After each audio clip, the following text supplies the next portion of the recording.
Stems Bake Shop is something I started on my own, so I am all self-taught. I've never gone to culinary school, but my grandmother was a baker, and so I grew up baking with her.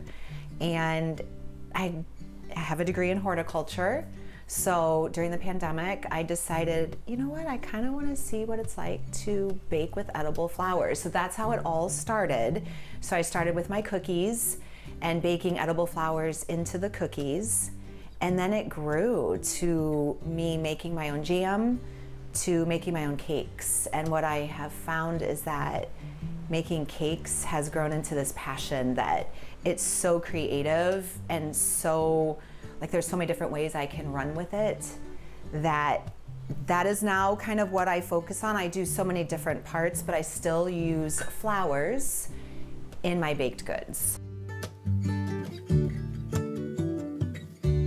Flowers, like, to me, are one of the most beautiful things that this earth provides, and they make me very happy. During the spring and summer, I grow everything in my backyard, my front yard. It's all organic.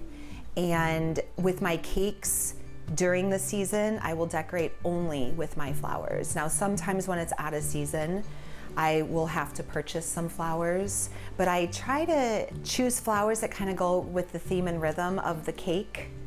I try to choose color schemes that go with the flavor profile of the cake. What happens in the winter when things die in Cleveland? And I thought, well, I could work with fruit. And there's so many different colors of fruit, so I started crystallizing fruit and using that to decorate my cakes.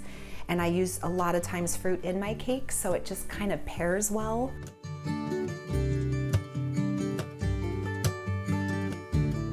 I love to put jams in my cakes, so I would have to say that's probably traditionally something for sweet stems that you're going to find that I do. So I'll always use a frosting of some type, but I normally, when I layer my cakes, I always put a layer of jam in between the layers. Or I will do curds. So I've done lemon curds, I've done a blueberry curd, I made a yuzu curd for today that I'm also gonna put a jam on top of, because I'm like, why not?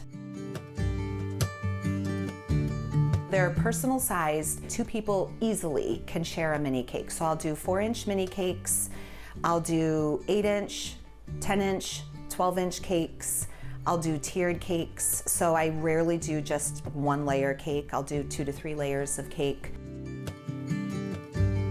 When I decorate a cake, I really try to think about my client. I just really try to tap into their spirit as much as I can and create something from the heart for them that when they look at, they're like, oh my gosh, that's so beautiful.